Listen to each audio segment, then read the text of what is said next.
In New York today, new video of Wendy Williams with the NYPD at her side. Wendy, how you feeling today? I know you said that you needed help. Hold up. Did Wendy Williams just expose the people who allegedly made her sick? They really thought they could silence her and drain her bank account. But baby, Wendy is back and she's spilling every last drop of tea. Word on the street is that some folks deliberately kept her sick for months, feeding her harmful substances until her body started to give out. Her son, Kevin Jr., actually tried to warn everyone about what was happening. But people dismissed him, thinking he was after her money, when in reality, he was trying to save his mother. Now, all eyes are on Wendy's court-appointed guardian, Sabrina Moresi, because fans are convinced she was part of the setup. According to reports, before Sabrina stepped in, Wendy was doing much better. But the moment Sabrina became her guardian, everything spiraled out of control. Then came the shocking claim that Wendy was permanently incapacitated, which a lot of people now believe was completely fabricated.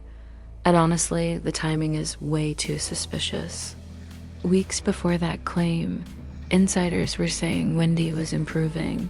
So how did she suddenly go from recovering to completely unresponsive? People are calling it what it looks like, a calculated move to keep Wendy under control and keep collecting that check dot. It gets even worse.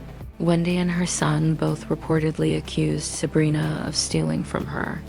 Kevin Jr. revealed that doctors told them Wendy's dementia symptoms were alcohol-induced, but instead of protecting her, her guardian allegedly kept giving her alcohol. Meanwhile, her family wasn't even allowed to see her during this time. How are you supposed to care for someone while actively contributing to their decline and isolating them from everyone who truly loves them? Something about this whole situation just doesn't add up. Wendy was strong enough to build an empire, but once the wrong people got control of her finances and health, everything started crumbling. And now that she's finally speaking up again, it sounds like she's ready to name names and take back everything that was stolen from her. I feel like the guardian has not done a good job of protecting my mom. As long as she has people around who are yes people, I know that she's not getting the help that she needs or getting better. I'm afraid that she could die. I've got so much money. I want it for myself. When Sabrina claimed that Wendy was permanently incapacitated, Wendy's son, Kevin Jr., immediately called her out and accused her of lying to maintain control over Wendy's money. Not long after, Kevin's words were proven true when Wendy was spotted shopping at a holistic store in New Jersey, walking completely on her own. She was seen chatting, laughing, and even posing for pictures with store employees, who confirmed that Wendy seemed perfectly fine and aware. Later, she was also spotted happily interacting with fans, showing no signs of being incapacitated. After seeing this, many people started questioning why Sabrina claimed Wendy was unable to function when she clearly wasn't. Now, it seems more obvious than ever that the guardianship might have been just an excuse to keep control over Wendy's fortune. And I would honestly like to sue my family, to be totally honest with you. I also would like to be able to share my story with the world and what they did to me, instead of it being a hush-hush secret to benefit all of them. I want to be able to be heard on what they did to me. By making me keep this in for so long is not good for my heart. I've been so angry and I cry every day. It concerns me. I'm told I'm not allowed to expose the people who did this to me. For my sanity, I need you, to the judge, to approve me, do an interview where I can be heard on what they did to me. And actually, I have the right to use my voice and take up for myself. My attorney says I can't, it's not good. I can't let the public know anything they did to me. And by not saying anything is saying it's okay. I don't know what I said here. It's not okay. Actually, I don't want to interview. I'd much rather just have an open call to you for the press to hear, which I didn't know today we're doing. So Wendy Williams has tried multiple times to free herself from her court-ordered guardianship, but it seems like the people in power are doing everything they can to keep her under control. Many fans have started comparing her situation to Britney Spears and Kanye West, suggesting that Wendy is being deliberately kept sick to justify the guardianship. similar to Britney's case where she revealed in court that her family forced her to take heavy doses of lithium to make her seem unstable. People now believe the same tactic is being used against Wendy. Despite her attempts to regain her freedom, it appears that those managing her affairs are determined to silence her and maintain control over her life and fortune. What I'm saying is, look, they tried to medicate me. I was exhausted. They wrongly diagnosed me. And they when I asked them, how much lithium did you want to put me on exactly? It took them 4 days to answer because they were embarrassed about the amount, right? And I refused to take this, right? You understand that if I had taken the medication, I would not be here, and it would have been, he was deeply troubled. We miss him. We love his music, though. Well, they would have Britney Spears too. I mean, look at they would have Michael Jackson or worse, yeah. So look at what they did. Look at what they did to Britney. When she went in, she was tired, she was exhausted, she was in a bad way. But 10 years of that medication wrecked her brain. You can see it now. You can. Kanye West also claimed he was given strong medication like lithium to make him seem crazy, even though he said he wasn't sick. He believes people around him use this to control him and silence him, similar to what Britney Spears and Wendy Williams reportedly went through. Story about Wendy Williams. She got fired from Hot 97 because she had a picture of Puffy. So if you don't mind, give me the story from your point of view and what was in the picture. We were in Cancun. For whatever reason, dude was playing with Puff. He went behind him and grabbed his trunks and pulled them down. Some girls that was taking pictures. They took that picture and emailed it back to Wendy Williams. Wendy Williams said she had him in a compromising position and like he was gay, something like that. She was gonna put it out. Wendy had shown people that email. Puff told Hot 97 if they didn't get rid of her before he got back in New York, that they was not gonna get any music from any of his friends, any of the record labels executives that was cool with him. Everybody was gonna boycott their station. We was out in LA for about 3 days before we landed back in New York. Wendy Williams was in the radio station in Philly. She was fired. We come from a very homosexual era of hip hop as well. There was a radio personality once upon a time. Her name was Wendy Williams, and she was practically burned at the stake for talking about such. And now it's all come full circle. There were many situations, none of which to talk about, but there were many situations back in the day in my career, and it's all coming full circle. When it comes to who exactly might be behind what happened to Wendy, nobody knows for sure, but many people suspect Diddy.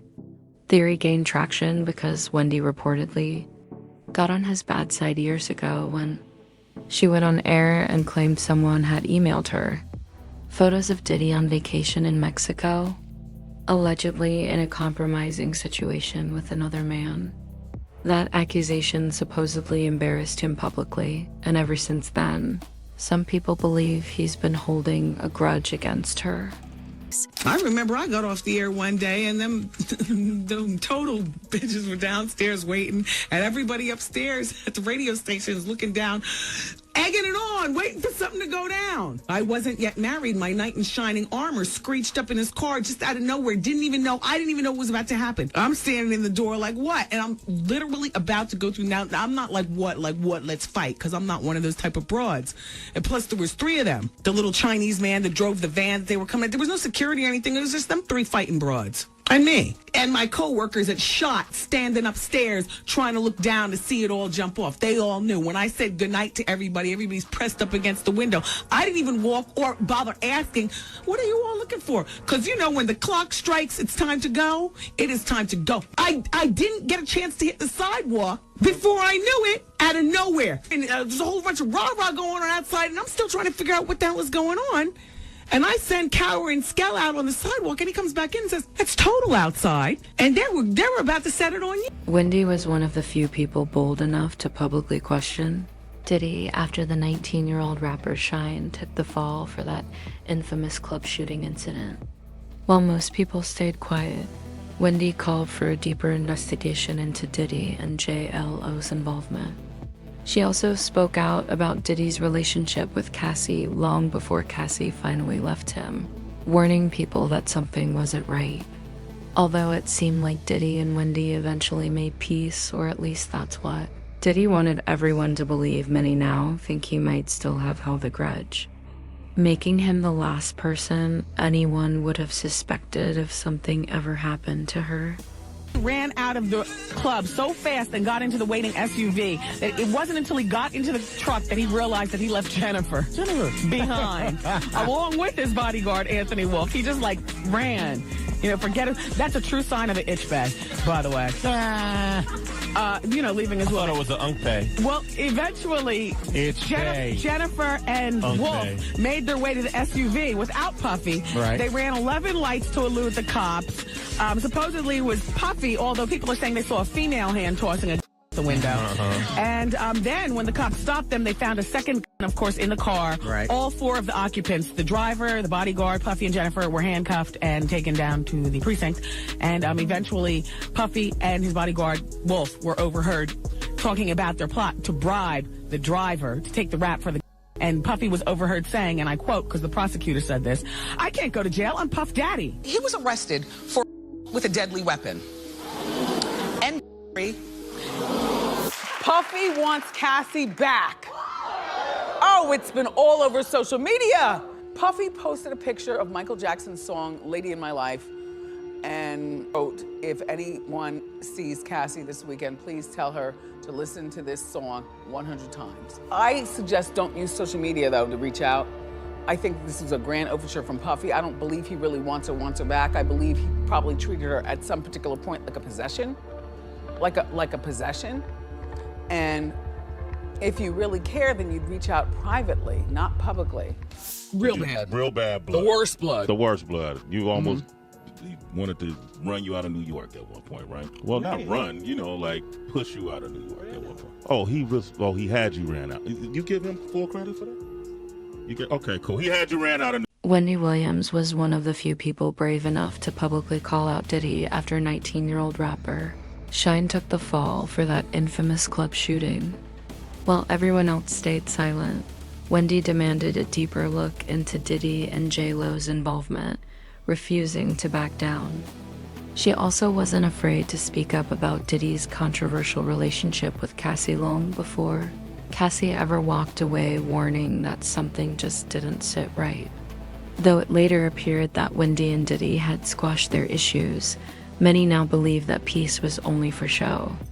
Some think Diddy never truly forgave her, which would explain why his name keeps popping up whenever people start asking what really happened to Wendy.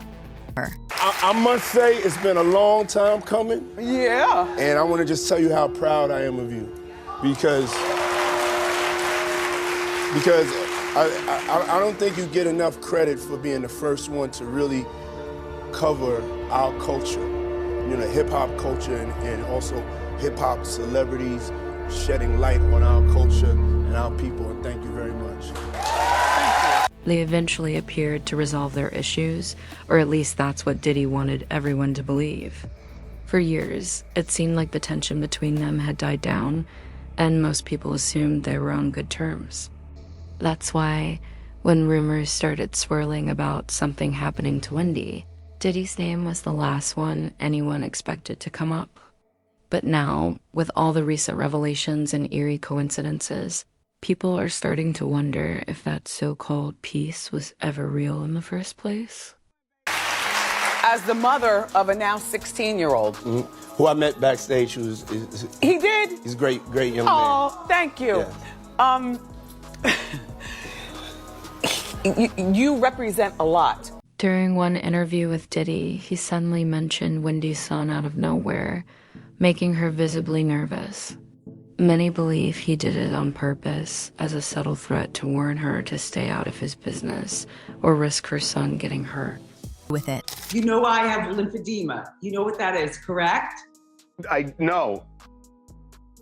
Okay, you don't know lymphedema? All right, I'll show you. Okay. Are you ready? Sure. Okay. Lymphedema is this. Do you see this right here? Look. Okay. No, look closely. Hold up, please. Hold up. I can't hold it higher. Do you see? Yeah, we can see. Yeah. Okay, do you see this? Yes. All right, it's up and down. Okay. Okay, that is, I can only feel maybe 5% of my. When news broke that Wendy had been diagnosed with primary progressive aphasia and frontotemporal dementia, many couldn't help but question whether Diddy might have had something to do with it. Even while battling serious health problems, Wendy didn't hold back from expressing her joy at seeing Diddy finally behind bars. However, she was disappointed when she learned he'd only be serving 4 years. Taking to Instagram, she wrote about how horrifying it was to see the video of Cassie being assaulted and how it confirmed what she'd been saying for years. "People keep telling me, Wendy, you called it," she wrote, adding that it made her wonder how many other victims there were. Despite everything done to silence her, Wendy's spirit and voice remain unbroken, even from within a facility. Fans rallied behind her online, with some urging her to sue the bank and everyone responsible for her guardianship, calling it a clear abuse of power. Others expressed hope that she would one day regain her freedom and justice.